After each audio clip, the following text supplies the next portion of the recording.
নমস্কার বন্ধুরা, আজকে আমি চলে এসেছি অম্বিকা কালনা শহরের রাজবাড়িতে। অম্বিকা কালনা রাজবাড়ি মন্দির কমপ্লেক্সের প্রাচীনতম স্থাপনা লালজি মন্দির। মহারাজা কীর্তিচাঁদ রায় তার মা ব্রজকিশোরী দেবীর জন্য নির্মাণ করেছিলেন এই স্থাপত্য বিষয়টি 1939 খ্রিস্টাব্দে অত্যন্ত বিরল পঞ্চবিংশতি শৈলীতে নির্মিত হয়েছিল। পশ্চিমবঙ্গে মাত্র 5টি পঞ্চবিংশতি রত্নমন্দির রয়েছে এবং এর মধ্যে 3টি অম্বিকা কালনা শহরে রয়েছে, যেমন লালজি মন্দির, কৃষ্ণচন্দ্র মন্দির এবং গোপালজি মন্দির। অন্য দুটি মন্দির রয়েছে সোনামুখী শহর অর্থাৎ বাঁকুড়া জেলায়।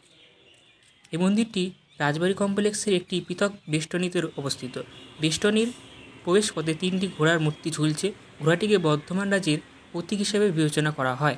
মন্দির প্রাঙ্গণে 4.5 মিটার উঁচু একটি বেষ্টনী প্রাচীর রয়েছে। মন্দিরটির মূল অংশটি একটি উঁচু মঞ্চের উপর অবস্থিত। মন্দিরের উত্তর দেয়াল অর্থাৎ উত্তর দিকে প্রায় 6.5 মিটার উঁচু এবং দক্ষিণ দেয়াল প্রায় 5.5 মিটার উঁচু। মন্দিরের ঠিক দক্ষিণে প্রায় 9.1 মিটার ইন্টু 4.2 মিটার পরিমাপের একটি নাট মন্দির রয়েছে। বন্ধুরা, এটি হলো কৃষ্ণচন্দ্র মন্দির এবং এর পাশে রয়েছে রাম সীতা মন্দির। অম্বিকা কালনা রাজবাড়ির মন্দির কমপ্লেক্সে পূর্ব দিকে অবস্থিত কৃষ্ণচন্দ্র মন্দিরটি 1771 খ্রিস্টাব্দে রাজা তিলকচন্দ্র তার মা লক্ষ্মী কুমারী দেবীর নামে নির্মাণ করেছিলেন। তিনি উত্তরে অবস্থিত বিজয় বৈদ্যনাথ মন্দিরটির দায়িত্ব ছিলেন, অর্থাৎ সে মন্দিরের নির্মাণও তিনিই করেন।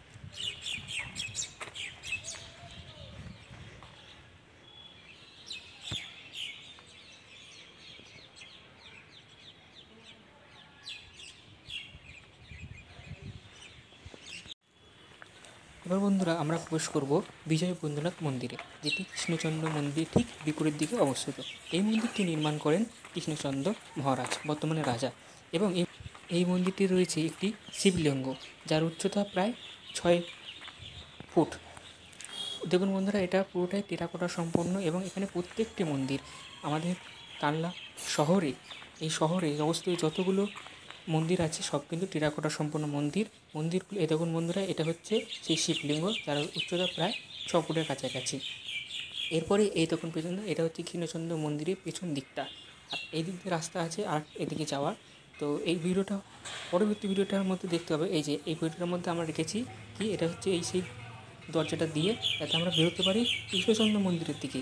তো এই কৃষ্ণচন্দ্রের পাশে দেখুন, পাশে রয়েছে হচ্ছে বিজয় বৈদ্যনাথ মন্দির। এই দেখুন, এখানে বাড়িগুলো কিন্তু আগেকার যে পুরনো ইট সুরকিতে বানানো সেই মন্দির রয়েছে।